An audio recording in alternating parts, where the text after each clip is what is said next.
Yeah, no, that's right. It's been a heck of a weekend, really. We had obviously a very good few days, and then a bit of an uncertain Saturday, and then yesterday some terrible news where at the beginning of the day we thought it would be fine, and then she was taken back in at the end of the day. The last I spoke to Nazanin was in the car on the way back to the prison. She was just devastated. She'd said goodbye to Gabriella, who was crying and wanted to know why I had to go back.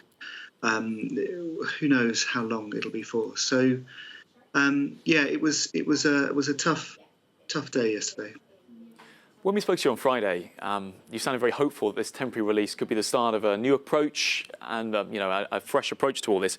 Have those hopes, have they now been dashed? I mean, you're absolutely right. I mean, I was surprised it happened. I was elated on Friday, and was, on all sorts of media talking about how hopeful we were. It's very unusual for furlough to only be 3 days. Like every other prisoner I've heard of, it's always extended. So for us to be brought back in, yes, we were very hopeful it happened, and then now we're left disoriented and wondering just what it means. In terms of how hopeful I am, I suppose it feels like I'm trying to make sense of things. My sort of immediate worry is kind of how she's going to be coping back in prison and what she's making of it all. As I say, it was a desolate day yesterday.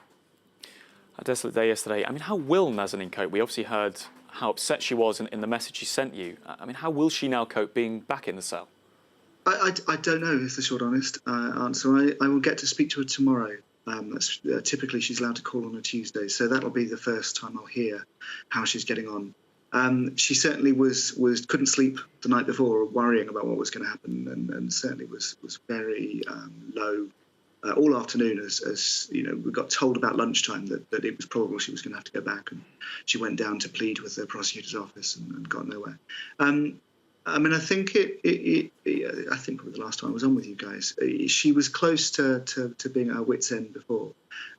So you're sort of raising hopes and having them crash down. It's a very cruel experience. So we'll have to see how she goes. And in terms of obviously your young daughter, how is she? Do you have any idea how she's coping with what would have been a very difficult weekend? Yeah, she was really upset, and it was quite hard to get hold of the family yesterday. She obviously loved having a mum there and was very tactile and just really pleased taking her to her nursery to show mummy her nursery and to show her nursery to mummy.